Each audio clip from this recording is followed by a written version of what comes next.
All right, this week it looks like MAGA has the war paint on. Woo! Woo! This week is a lot of action, a lot of fight back, starting with True Social filing a large defamation lawsuit. It's unprecedented in history how large this one is, because 30 news organizations at the same time ran hit pieces against True Social.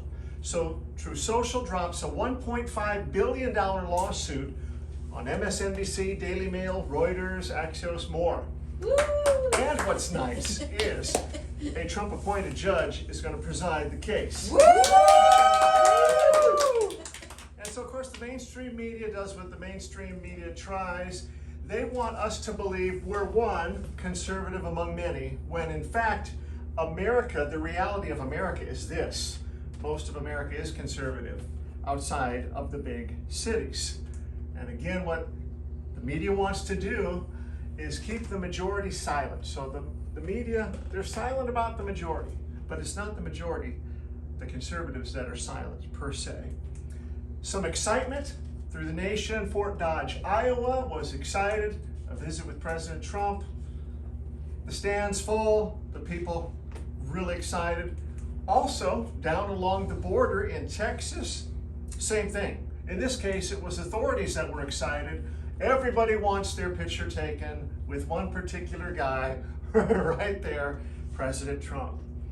And each week, if you listen carefully to what he says, Trump gives a game plan of what he would like to institute, what he would like to begin, what he plans to do even currently.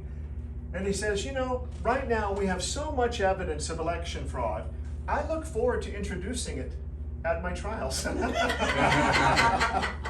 She's kind of like, what? Yeah, he's ready. He's ready. And one of the beautiful things he's thinking about already is the farmers of America.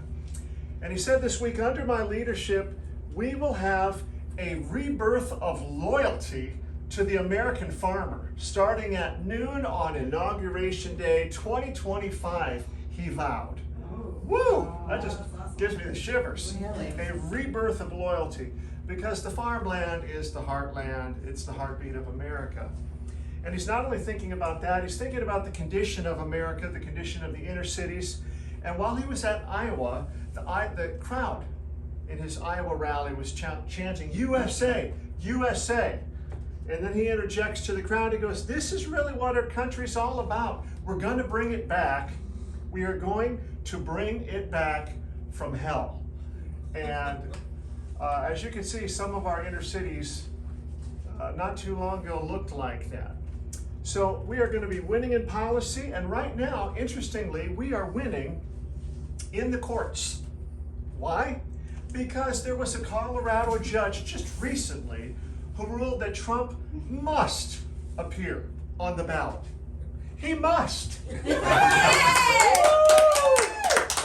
All right, but there was also a federal court in New Hampshire recently who dismissed a similar case, ruling that he must be on the ballot. But not to be outdone, the state of Minnesota. A court ruled on whether Trump can remain on the primary ballot and said, he must! And not to be outdone, the Michigan Court of Claims ruled on whether Trump can remain on the primary ballot and said, he must! He must! And then the New York Court of Appeals ruled on whether Trump can speak freely about his case and said, he must! And you know, in court sometimes they have a courtroom sketching of what things look like. Well, there was one in the New York Court of Appeals when they removed the gag order on whether he could speak. And so, interestingly, this week also we got more insight to what really happened at Madison Square Garden when Trump and his entourage walked in. Joe Rogan talks about it. He said he has never seen or heard of an entrance like that. He's been to several where President Trump has been in and people have clapped, but he said this past week was altogether different. He said for a minute straight, people screaming as loud as they could. He said it was absolutely thunderous. He's still shocked about the kind of introduction President Trump got that night. It was it was something else. 19,000 screaming people. We're also winning in the polls. Each week it's been like that. We've talked about it even since February. We're winning everything when it comes to polls. Sliding Joe Biden. Where's he really losing? He's losing currently on the percent of black voters approving of him. In 2020, in the exit polls, 92% approved of Joe Biden. Right now, 62% approve. So, I mean, he's hurting. He is losing their vote. Also, and you're seeing it on mainstream media even, they're noticing it. Here's his job approval numbers. He is getting the lowest ever. He's at only a 40% approval of his job. And we even wonder about those 40%. What are they thinking? Okay. Then there's the Michigan poll. Biden now trailing Trump 46 to 41, 1 year out from the election. It gets even worse. It was getting so bad he couldn't even look. He couldn't even look at the numbers because Trump is just up everywhere. Then there's the poll about his stamina, his sharpness. How sharp is he? He's got like a quarter that think he's sharp. Who are these people? Okay. The next poll, this was very interesting. Trump is ahead by 6. But now this is the Harvard poll, not a friend to conservatives, Harvard, right? They say if you add RFK Jr. in the mix, Trump is up by 8. So RFK Jr. isn't necessarily going to be a spoiler. It's not quite the same as Ross Perot. Remember when Ross Perot stole the election, forced it out of the hands of the Republicans. And with all these polls, Trump is transforming into almost like a superhero, like an Iron Man. And people are beginning to read it and talk about it. Even Saturday Night Live, okay? Last week, they think Trump's going to be winning in 2024. They joke about it now. And the reason it's funny is it really looks like it's going to happen. And things are only funny when they have truth involved. Time magazine, I think this is a fake cover, but it is time to bring back Trump. And now it's time for dun, dun, dun, the mainstream meltdown for this week. Yeah, this week, for whatever reason, they just can't take it, and they're all feeling it. We'll start with Rachel Maddow. She's saying, oh, Trump is going to remove these illegal border crossers. He's going to build camps. He's going to build camps. So she's worried about it. Then Sarah Silverman says, this is really scary for liberals. Don't panic. It's too early to say Biden will definitely lose. He could absolutely die in his sleep instead. So, I mean, if that's what they're hoping for. And then good old Joe Scarborough, right, with Mika, trusty, dusty Mika. He said, Trump will imprison. He will execute whoever he is allowed to imprison, execute, and drive from the country. They're absolutely losing it. Then Charlamagne goes on. He's like, Trump's going to be a fascist. And then the Economist starts to up it. And they're like, Donald Trump poses the biggest danger in the world in 2024. So they can sense this thing is going to happen. Trump is coming back. He's going to take the White House. They're already running things on MSNBC like Revenge of the 45th. So this is Jen Psaki just... And then people that are crawling out of the woodwork that you haven't even heard of, like Michael Steele. He's like, they need to put Trump's rear end in jail. What? I want to make a prediction. Michael, you're going to have a very bad Thanksgiving with all your extended relatives saying garbage like that. All right. Then we have former Senator Claire McCaskill, who wants to take it another level. And she said Trump is even more dangerous than Hitler. So we haven't just mentioned Hitler. Now it's exceeding. He's even worse than Hitler. Then Barbara Streisand warning us that if Trump becomes president in 2024, I can't live in this country. Bye. So, Bye. and now there's a new byword. Okay, the byword is democracy. And you'll see this. If he gets reelected, he will destroy our democracy. What? So Rob Reiner has to add on to this, and he goes, yeah, for our democracy to survive, two things have to happen. One, Donald Trump needs to be convicted for January 6th, and two, there can be no third-party candidate. Old Rob is getting pretty scared. Also, sharing in his panic attack is Joe Manchin, who normally is a brave, stout individual, but no longer, now that he sees Trump coming. He said Trump elected again, quote, would destroy democracy as we know it. He said, I'm scared of Trump's revenge presidency. But Cassidy also has to add. Cassidy Hutchinson says, everybody should vote for Joe Biden if we want our democracy to survive. Oh my God. And thus ends this week's edition of Mainstream Meltdown. Okay, so they are losing it. Judicial Watch doing some great heroic work. They're now exposing the Biden FBI, who had planned to treat Catholics as potential terrorists and spy on them in their churches. All this stuff is being uncovered. So we're winning on the polls. We're also winning in the media.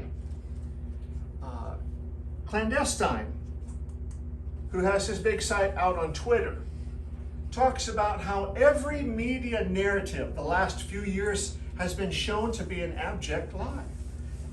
Russiagate, the way they constructed the COVID argument, the Ukraine war, January 6th, Hunter's laptop, election fraud, social media censorship. He says if the entire mainstream media is parroting the same narrative at the same time, historically speaking, it's virtually guaranteed to be a lie. And a lot of people are waking up to the truth now that these January 6 videos are coming out. They're realizing, man, every main theme in the media has been this. And so now what you're seeing this week is when the battle is going down. The battle has really begun. And leading at the forefront is a guy who finally says, I will not lay down and let them run a car over me. And that is Elon Musk. Wow. What did he write over the weekend? He said the split second, court opens on Monday, X Corporation will file a thermonuclear lawsuit against Media Matters and all those colluded in this fraudulent attack on our company. Yeah. He is taking it to him. Yes. Thank you, Elon. Yes. Thermonuclear. And he has some friends this time. He's not having to stand alone. Immediately, Chris Pavlovsky of Rumble says, you know what? X is not alone. I can also confirm Media Matters has purposely misrepresented my company. Their dishonesty warrants an immediate investigation at the highest levels. Hint, hint, Speaker of the House and Jim Jordan, and I'll bring the receipts. Wow. But they're not done. Helping out Missouri Attorney General Andrew Bailey. He informs Elon, hey, my office is also going to investigate Media Matters. And that's not all. Adding on is the most powerful, and I say best Attorney General in the United States. Texas Attorney General Ken Paxton says, I am opening an investigation into Media Matters for potential fraudulent activity. So it is on. The battle is totally on. Media Matters, remember, this huge censorship organization.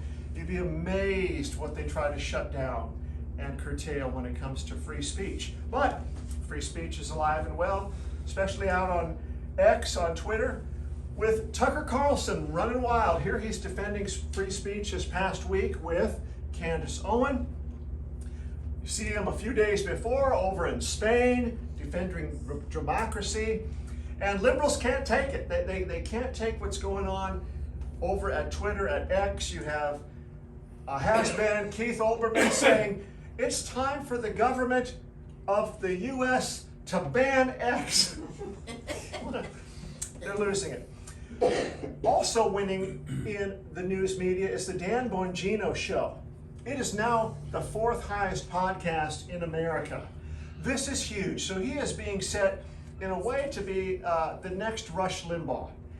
Very excellent, great conservative, well thought out, very much does his homework, and it's great to see him winning. Also, when it comes to the media, they uncover a lot. James O'Keefe continues his investigation work. I checked out his website just a little bit prior to this. Here he's setting up burner phones for all his people that are helping, and all I can say is, man, if you're doing illegal stuff, he and his team are probably going to find you. And so he's talking about how they set up the software on the burner phones. So we're winning in the polls, we're winning in the media, we're also winning in the culture. Yeah. How? Even amazingly, Netflix brings out an absolutely heartbreaking story about the consequences of medical tyranny, corrupt courts, and the state taking their children, as they now are beginning to air the Take Care of Maya documentary. So, amazing. Even on Netflix, you're seeing it. You're seeing more conservative thought, especially with Michael Savage's book just coming out. Remember, Michael Savage, back in the day, huge follow. On the years he had his radio show, he was around 11 million viewers or listeners a week. Back in 2009, he was the 2nd highest rated radio show in the U.S.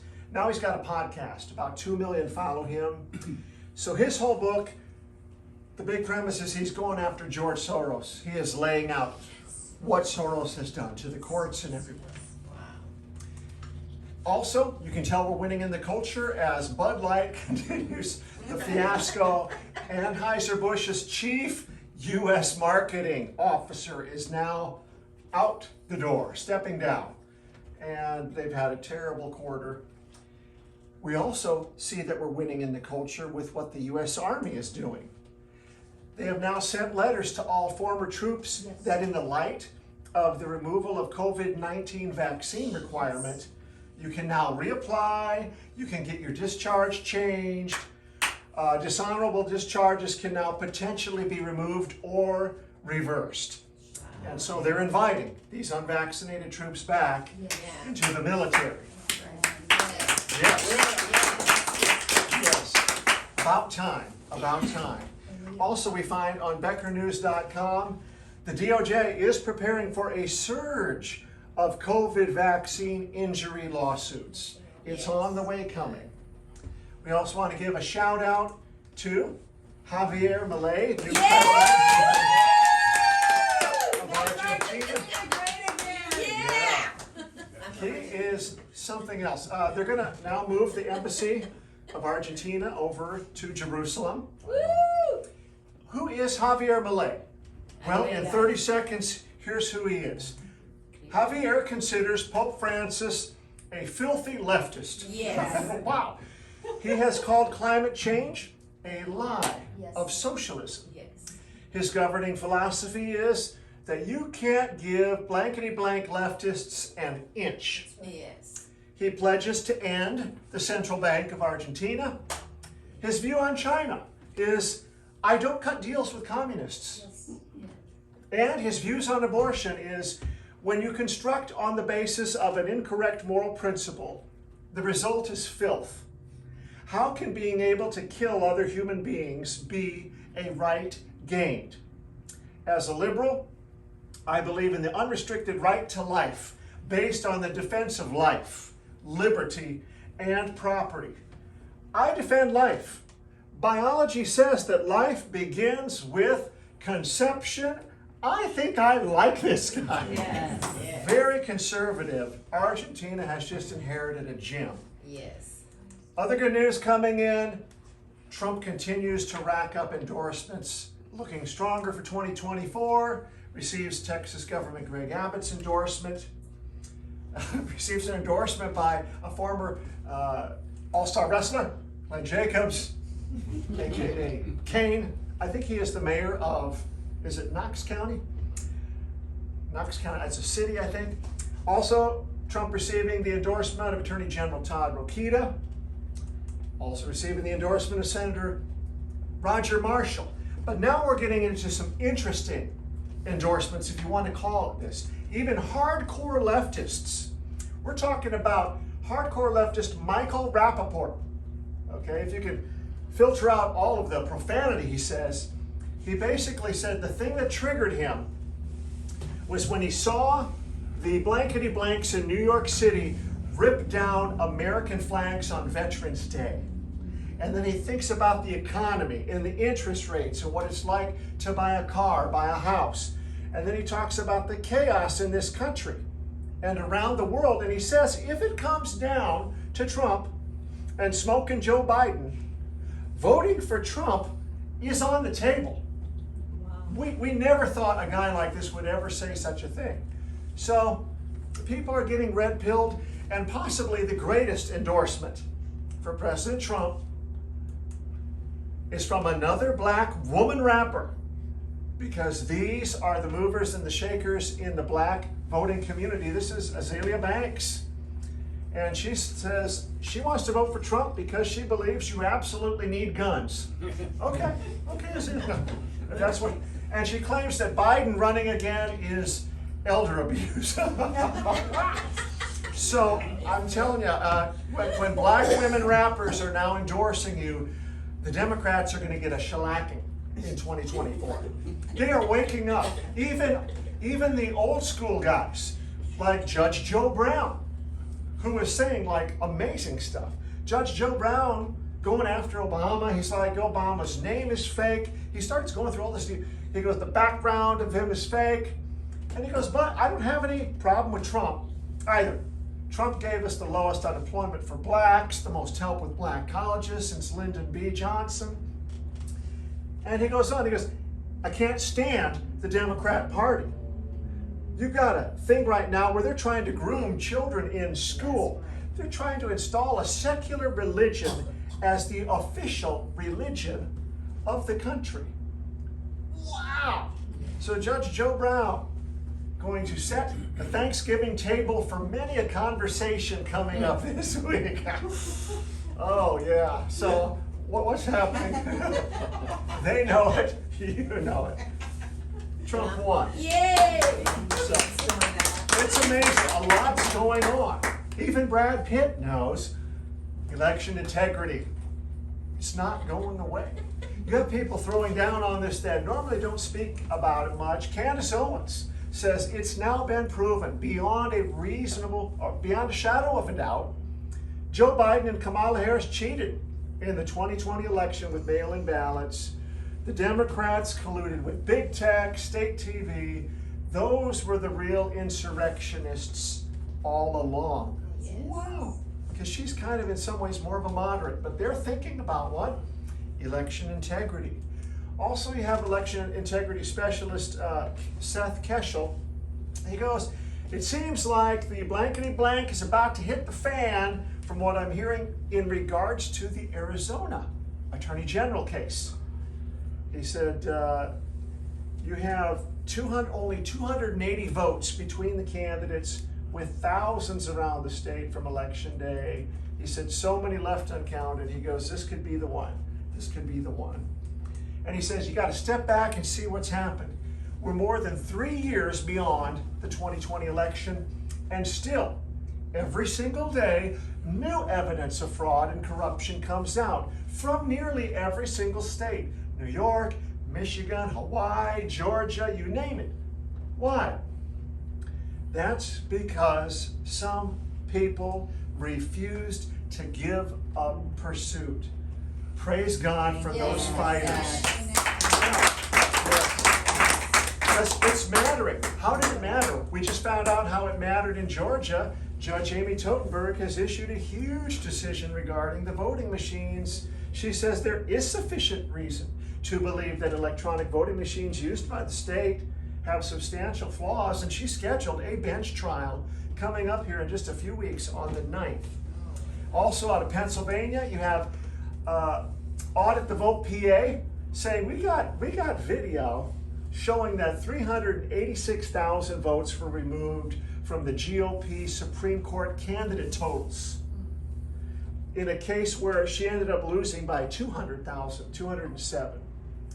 We have no answers for how that happened. So it's going on. There is a fight going on in a state-by-state basis.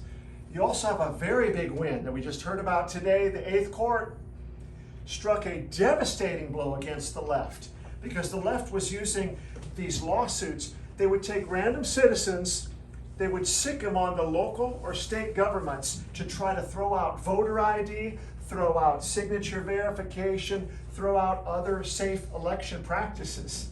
And they said, no longer. And so a huge win from the 8th Court. This is going to lead to Mark Elias not able to source out all these lawsuits. And now, good news concerning the 2024 election. Even more pushback. You have the Miss Pittsburgh launching a super PAC to take out squad Democrats. So there is going to be a lot of push to take out these hardcore leftists. And new super PACs on the way. The Democrats can feel this. They know the loss is coming. Bill Mayer, he talks about Biden. He goes, he's going to lose. Sorry, it's just that way. You also have interesting stuff going on when you have rapper Cardi B going off on Joe Biden for 5 straight minutes. Okay, maybe 4.5 minutes if you take out all of her profanity, but she was really going after the government and the job they're doing. Then you have Madeleine Brain, Republican from New York, and she just says people are walking away from the plantation of the Democrat Party once and for all. She's announcing it. Seth Keshel again, with great news coming out of Hispanic voter registrations. He's like, they are skyrocketing in Arizona, skyrocketing in Florida and other states. And we're tracking it. The majority are now all Republican. He goes, this has never happened before. He's like, black registrations are 3 times more Republican than usual. And he goes, this trend is going to impact existing registered voters because some are just not going to bother changing their party affiliation. He's like, this is really going to make a difference. This is going to make a big difference. There's going to be a lot of people that currently can't be accounted for that are going to vote Republican. And they're going to remember, what was the economy like? They're going to remember this Christmas, and then they're going to remember President Trump. President Xi stopped by the States here last week also. Kind of wrapping up here, we have revival in the House. Unique things happening in the House, starting with the Ukraine funding is virtually stopped. We are now on day 55 of no additional funding for the Ukraine and the war there. And still trying to understand the magnitude of this decision is Pete Buttigieg realizing that the House GOP had given him a performance report on what they thought his value added was to our nation as a secretary. And basically, let him know that we feel your worth of what you're able to give and contribute is $1. Okay, you also have people stepping down from government. Democrats that realize there's no way they're taking the House in 2024. It's no fun anymore. Dan Kildee saying, I'm not going to run again. Tony Cardenas, I'm not going to run again. And so it's on. People are reading the tea leaves. You have Speaker Johnson still hitting hard on all cylinders, saying, yeah, I'm going to be backing the impeachment inquiry. And then at the beginning of this past week, something really unique broke. Clay Higgins claims to have intel that the FBI bust in agents that were disguised as Trump supporters to the Capitol on January 6th. Entire busloads of them. If true, then the FBI were complicit in a coordinated event to certify a fraudulent election and overthrow the sitting and duly elected POTUS, Donald J. Trump. So that was just the beginning of this week. And then suddenly, in the quietness of the hour, Speaker Johnson releases the following statement. Today, I am keeping my promise to the American people and making all the January 6 tapes available to all Americans. Woo! That is amazing. And so he asks, how do you like me now? We like you, Mike. All right, you're like Superman these days. Great. And, even just a couple weeks ago, what kind of speaker do we have? We have one that led in prayer at the bipartisan candlelight vigil on November 7th. So it's just great to see him display his faith.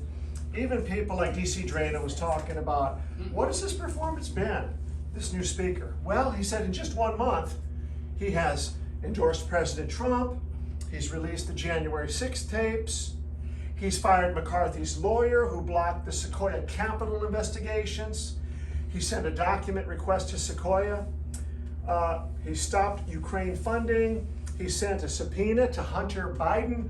Not a bad start. Not a bad start. And so by releasing these January 6 tapes, the Anons, the investigators behind the scenes on the computers of America are receiving their best Thanksgiving ever. They are going to have much work, much fun to do. And so instead of a traditional Thanksgiving dinner, where it's like, please, no politics at the table, the Anons have all the tapes. They're looking like this. They're enjoying Thanksgiving dinner. And what is the outcome of this going to be? Clay Higgins says, prepare to be shocked. This release will reveal the insidious truth that the left and the corrupt officials at the FBI, DOJ, do not want Americans to see. He says no less. He's not saying this, but he said no less than 5 to 10 key Democrats will announce they're retiring for Congress. He said, don't doubt me. The jig is up. So, quick review. What are we seeing? We're seeing things like them unshackle guys, give them handshakes. All this footage is setting the internet on fire. We're seeing how the press and the paparazzi would hide back in the hallway behind a police officer just to get the shots. What was going on? What are these guys running around the Capitol? I thought nobody was supposed to be around. You also have new video emerging showing completely different scenes. In one, they have Pelosi and Schumer and Chuck Grassley. In another video, only Pelosi and Schumer on the exact same video, like it was taped before, and they added Grassley. So wild stuff like that. Questions are coming out about that one. Here's a guy in a brand new MAGA hat. Nobody wears brand new MAGA hats at these rallies. Anyhow, showing his ID badge. So he was a Fed, it appears. You also have policemen chumming around with these so-called insurrectionists that came in here. They're fist bumping, shaking hands. You're seeing the Capitol Police firing on the crowd without warning, using explosive munitions without warning, and the video is showing how they launched that incendiary munition. No warning given. Here there's shooting the breeze. And it's interesting, I'm trying to think of this gentleman's name. D'Souza, sorry. Said, have you seen a single video of Capitol Police instructing the January 6 protesters to leave the building? You would think the power went out at my place of employment today. We instructed the people to leave the building, the customers. Capitol Police didn't instruct anybody to leave the building. So he goes, that means the rabbits were inside the trap set by Pelosi. What was her goal? An orchestrated insurrection to shut down the talk about the rigged and stolen election. And it worked. So we have Benny Johnson saying, yeah, and when we're sharing these videos, he goes, random people on social media have done a better job at going through and distributing the January 6th footage for free in just the first 2 hours than the entire January 6th committee did in 2 years after spending $4 million in taxpayer dollars. Why? Because the January 6th committee was not interested in the truth. They had access to all of it, all 44,000 hours. They kept it hidden to demonize 75 million Americans. Everyone in this corrupt cover-up should be censored and expelled. That's right. And it was interesting, the quote that came out. For every action, there is an equal and opposite reaction that's going to happen to these people for what they did. So Newton's third law is going to come to roost on their heads for what they did. Why? Because you have senators like Mike Lee now saying, I demand an investigation based on the tapes that were deliberately hid from us. You have MTG, Marjorie Taylor Greene, demanding, I'm calling on Speaker Johnson, create a January 6th committee. Releasing the tapes is not enough.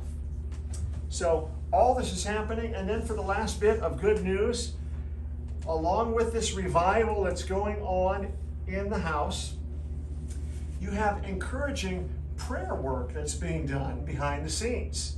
If you go over to the War Room on Rumble, here is like an example. Over the weekend, you have Sunday morning prayer with the prayer posse. 2 women praying for the nation for a half hour straight. 54,000 people in 3 days have watched that, prayed along with them. So there are some real prayer warriors helping our nation, standing in the gap with their prayers. And we praise the God for that. And lastly, we're going to look at maybe the best news of the week outside of the January 6 tapes. It was given to us by, again, Clandestine. Here's what he points out. From 2020 to now, there has been an over 30-point shift in favor of Trump among voters ages 18 to 34. Let that sink in. The youth voters have suddenly shifted for Trump. You know they're not shifting because they like his personality, okay? They're shifting because they like his policies. They are going conservative. In 3 years, they've jumped 30%. Why? Because of the free speech on Twitter, on X. Look at this. Nearly 60% of the 556 million users on Twitter from around the world are what? Ages 18 to 34. And these people are going to end up voting in the next 10 to 20 cycles for our nation. It's going to be glorious, all because this guy said, I'm going to buy this company for $43 billion, and I'm going to bring back free speech for these people these age. So there is, and he goes on to say, a direct correlation between Elon taking over Twitter and the shift in public perception among the younger generations, because these guys are finally being exposed to what the deep state has done. Why? Because they can finally hear opposing viewpoints in real time on a global scale. So things like the Ukraine conflict in the Middle East, the truth about all these news items are now made available due to Elon's control of X and the ascension of the citizen journalist movement. So the younger voters are not learning the truth by watching the mainstream media. They are getting red-pilled on X. And we praise the Lord for that. These are the future conservatives, the future generation. And you know what? Once you're exposed to opposing viewpoints that are true and sound and conservative, you don't go back. So this 30-point rise is never going to go backward. And so for that and all the other great things this week that God has done, let's give God a hand.